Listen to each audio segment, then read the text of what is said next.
प्रधानमंत्री नरेंद्र मोदी की अध्यक्षता में हुई नीति आयोग की 8वीं गवर्निंग काउंसिल बैठक विकसित भारत एट 2047 का रोड मैप किया गया तैयार।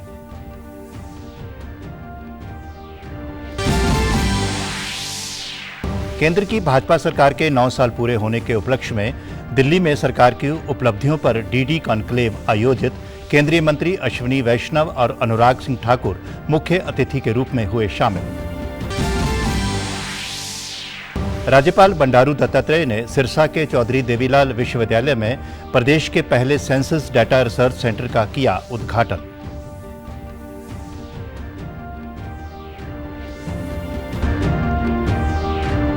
और मुख्यमंत्री मनोहर लाल ने महेंद्रगढ़ में जनसंवाद कार्यक्रम के अंतिम दिन कल नांगल सिरोहा, बवानिया और सतनाली गांवों में ग्रामीणों से किया संवाद। नमस्कार, मैं भूपेंद्र सिंह मलिक। अब समाचार विस्तार से। प्रधानमंत्री नरेंद्र मोदी की अध्यक्षता में आज नीति आयोग की गवर्निंग काउंसिल की 8वीं बैठक हुई। बैठक में विकसित भारत के रोड मैप को लेकर प्रधानमंत्री ने राज्यों के मुख्यमंत्रियों के साथ चर्चा की। बैठक में देश के विभिन्न राज्यों के मुख्यमंत्रियों के साथ साथ केंद्र शासित प्रदेशों के उपराज्यपालों ने भी हिस्सा लिया। इस बैठक का थीम विकसित भारत एट 2047 टीम इंडिया की भूमिका रखा गया। बैठक में विकसित भारत का रोड मैप तैयार करने के लिए 8 प्रमुख मुद्दों पर ध्यान केंद्रित किया गया है। इसमें एमएसएमई, बुनियादी ढांचा और निवेश, नियमों को कम करना, महिला सशक्तिकरण, स्वास्थ्य और पोषण, कौशल विकास, गतिशक्ति और सामाजिक इंफ्रास्ट्रक्चर का विकास शामिल है। प्रधानमंत्री नरेंद्र मोदी के नेतृत्व में सरकार की सेवा, सुशासन और गरीब कल्याण के 9 साल पूरे हो रहे हैं। इस अवसर पर दिल्ली के विज्ञान भवन में डीडी कॉन्क्लेव का आयोजन किया गया है। इसमें केंद्रीय मंत्री अश्विनी वैष्णव और अनुराग सिंह ठाकुर ने मुख्य अतिथि के तौर पर शिरकत की। कॉन्क्लेव में विभिन्न विषयों पर 3 स्तरों में चर्चा होगी। इसमें पहला स्तर इंडिया मर्जिंग अहेड की थीम पर रखा गया है। इस स्तर में 9 वर्षों में अर्थव्यवस्था, कूटनीति और मूलभूत ढांचे में हुए परिवर्तन पर चर्चा हो रही है। गौरतलब है कि इन सालों में देश ने एक प्रगतिशील और स्थिर व्यवस्था देखी है। साथ ही उद्योग और सेवा क्षेत्रों की वृद्धि भी अभूतपूर्व रही है। इस मौके पर मोदी सरकार के 9 साल पूरे होने पर एक पुस्तिका का भी विमोचन किया गया। केंद्रीय रेल मंत्री अश्विनी वैष्णव ने कहा कि मोदी सरकार के 9 साल के कार्यकाल में देश के लोगों के जीवन में सकारात्मक क्रांतिकारी बदलाव आए हैं। उन्होंने केंद्र सरकार की विभिन्न योजनाओं का उदाहरण देकर बताया कि जन कल्याण के लिए मोदी सरकार द्वारा की गई हर पहल विशाल है। दिए जा चुके हैं ग्रामीण क्षेत्रों में, शहरी क्षेत्रों में पक्के घर, जिससे कि जिंदगी में एक क्वालिटेटिव चेंज आए। हर घर में नल से जल, ये ऐसा प्रोग्राम है जिसके बारे में कभी किसी ने सोचा भी नहीं था। भागीरथी प्रोग्राम जिसको हम कहते हैं, और इस काम को जिस तरीके से अंजाम दिया, 12 करोड़ घरों तक नल से जल पहुंच चुका है 9 वर्षों में। ये होता है क्वालिटेटिव चेंज। केंद्रीय सूचना एवं प्रसारण मंत्री अनुराग सिंह ठाकुर ने डीडी कॉन्क्लेव को संबोधित करते हुए कहा कि पूर्व की सरकारों में योजनाओं कुछ लोगों तक आकर खत्म हो जाती थीं, लेकिन वर्तमान सरकार में अंत्योदय के लक्ष्य को पूरा किया जा रहा है। पिछले 9 वर्षों में 27% लोगों को गरीबी रेखा से ऊपर उठाया गया है।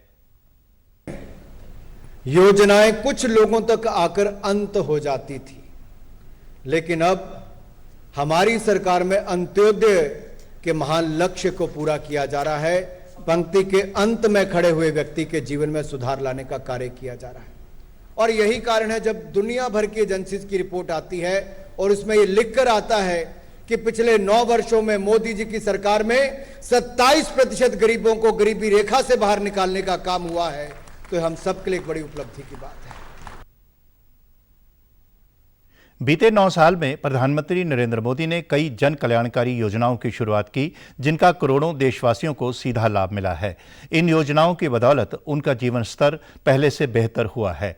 करनाल जिले के गरीब लोगों के जीवन में भी इन योजनाओं की मदद से बड़ा बदलाव आया है। रामनगर क्षेत्र के निवासी बालारानी और भाग सिंह ने कहा कि उन्हें बीपीएल राशन कार्ड के तहत पिछले 2 वर्षों से मुफ्त राशन मिल रहा है। इसके अलावा 5 लाख रुपए तक का निःशुल्क इलाज करवाने के लिए आयुष्मान कार्ड भी बना हुआ है। मोदी सरकार गरीबों की सुनती है और उन्हें मूलभूत सुविधाएं मुहैया करा रही है, जिसके लिए वे मोदी सरकार का धन्यवाद करते हैं। बीपीएल वाला कार्ड पे मेरे को सारी सुविधा मिल रही है।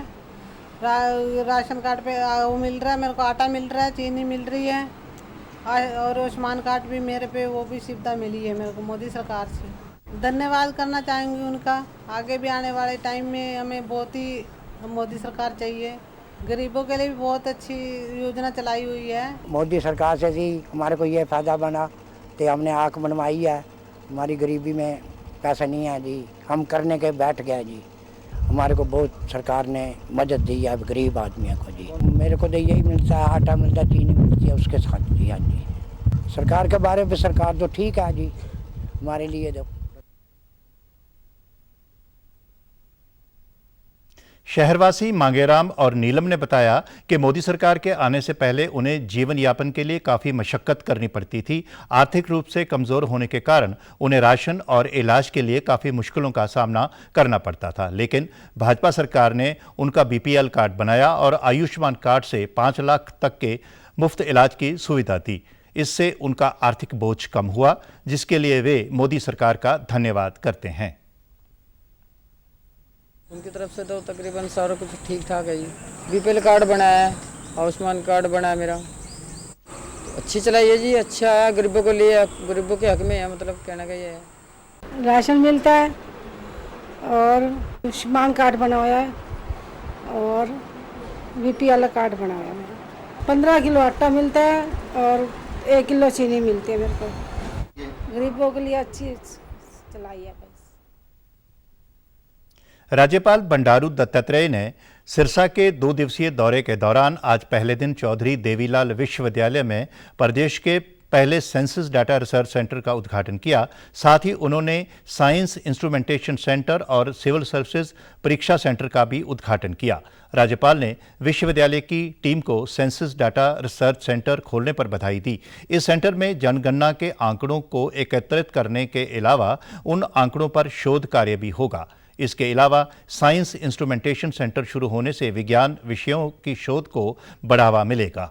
इस दौरान राज्यपाल ने अपने संबोधन में विद्यार्थियों को जीवन में आगे बढ़ने के 3 सूत्र बताते हुए कहा कि आज के युग में तकनीक का बड़ा महत्व है, जिसके द्वारा विद्यार्थी अपने जीवन में बेहतर रोजगार पा सकते हैं। आविष्कार इसकी दूसरी कड़ी है, इसीलिए हर दिन नई चीज़ों की ओर अग्रसर होना चाहिए। और तीसरी सबसे अहम कड़ी शोध है।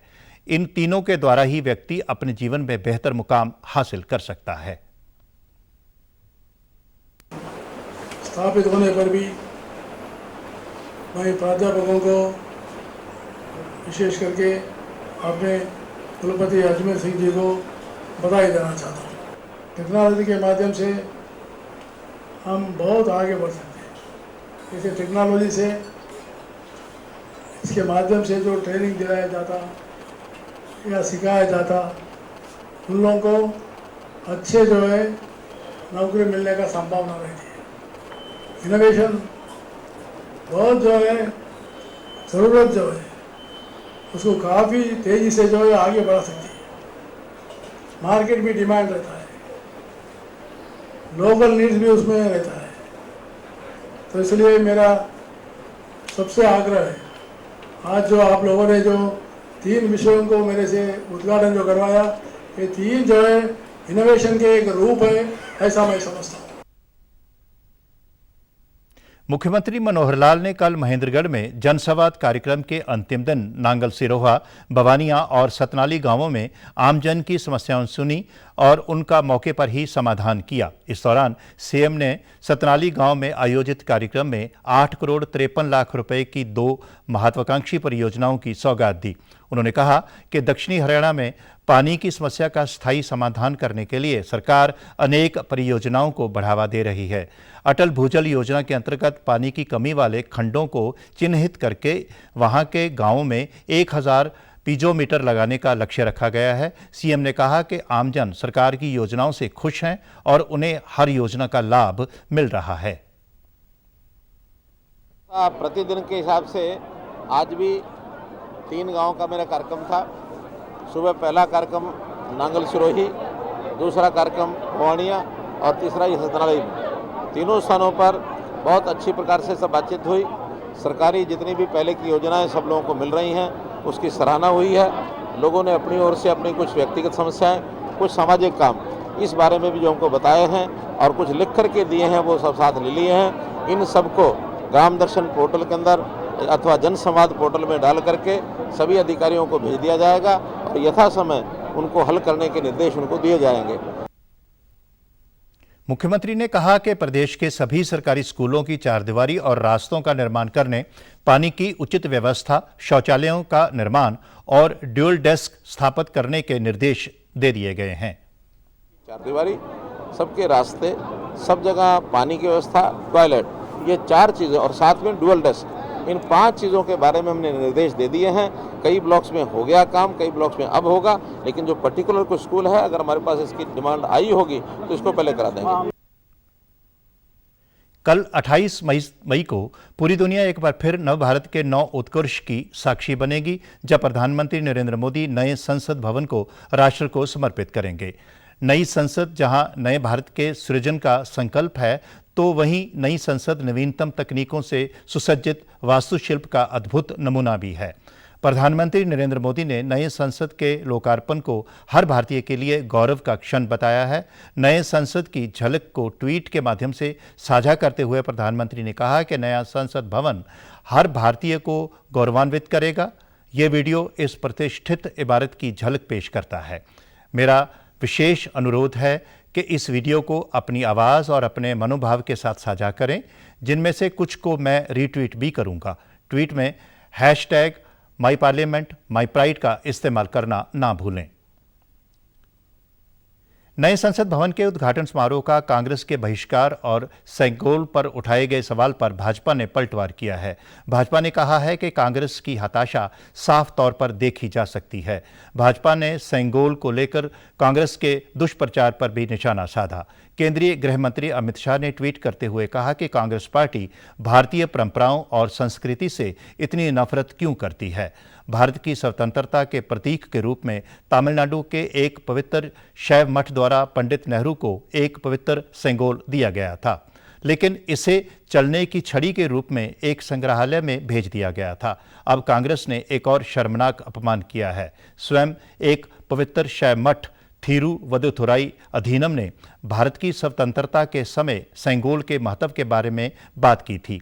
कांग्रेस अधीनम के इतिहास को झूठा बता रही है। कांग्रेस को अपने व्यवहार पर विचार करने की जरूरत है। केंद्रीय मंत्री हरदीप सिंह पुरी ने सेंगोल को लेकर कांग्रेस की राजनीति पर करारा हमला बोला। उन्होंने अमेरिकी पत्रिका टाइम का 1947 का अंक सबूत के तौर पर पेश करते हुए कहा कि विरोध का नाटक करके कांग्रेस खुद पंडित जवाहरलाल नेहरू का भी विरोध कर रही है। विरोध कर रहे हैं वो इस आर्टिकल को पढ़ें और थोड़ी जानकारी लें कि सेंगोल की क्या सिंबोलिज्म है, 1947 में क्या हुआ है और अभी ये जो विरोध का नाटक है वो इसके कारण वो अपने लोगों पंडित जवाहरलाल नेहरू का भी एक तरीके से विरोध कर रहे हैं। प्रधानमंत्री नरेंद्र मोदी आकाशवाणी से मन की बात कार्यक्रम में कल सुबह 11 बजे देश विदेश के लोगों के साथ अपने विचार साझा करेंगे। ये इस मासिक रेडियो कार्यक्रम की 101वीं कड़ी होगी। इस कार्यक्रम को आकाशवाणी और दूरदर्शन के समूचे नेटवर्क, आकाशवाणी समाचार की वेबसाइट और news on AIR mobile app पर सुना जा सकेगा। इसका प्रसारण आकाशवाणी समाचार, दूरदर्शन समाचार, प्रधानमंत्री कार्यालय और सूचना एवं प्रसारण मंत्रालय के YouTube चैनलों पर भी उपलब्ध होगा। हिंदी प्रसारण के तुरंत बाद इसे क्षेत्रीय भाषाओं में प्रसारित किया जाएगा। मुख्य सचिव संजीव कौशल ने कल चंडीगढ़ में शहरी स्थानीय निकाय विभाग और गुरुग्राम व फरीदाबाद के नगर निगमों के अधिकारियों के साथ वर्चुअल बैठक की। फरीदाबाद में ताज़ा कचरे के प्रभावी प्रबंधन के संबंध में अधिकारियों ने बताया कि फरीदाबाद नगर निगम द्वारा विभिन्न स्थलों पर 890 टन प्रतिदिन की क्षमता की अपशिष्ट प्रसंस्करण सुविधाएं स्थापित की जा रही हैं। बैठक में मुख्य सचिव ने अधिकारियों को GPS युक्त वाहनों का उपयोग करके रीयूज डिराइव्ड यूल का समय पर निपटान सुनिश्चित करने के निर्देश दिए। इस पहल का उद्देश्य आरडीएफ निपटान प्रक्रियाओं में दक्षता, पारदर्शिता और जवाबदेही को बढ़ाना है। नगर निगम गुरुग्राम के अधिकारियों ने मुख्य सचिव को बताया कि 30 सितंबर तक मुरथल में JBM waste to energy plant में शेष 25,000 मीट्रिक टन आरडीएफ का निपटान किया जाएगा। मुख्य सचिव ने अपशिष्ट निपटान प्रक्रिया में तेजी लाने के लिए गुरुग्राम में 2 और लैंडफिल साइट्स की पहचान करने और निर्धारित समय में इसे अंतिम रूप देने के लिए अधिकारियों को निर्देश दिए। समाचारों में आज इतना ही। नमस्कार।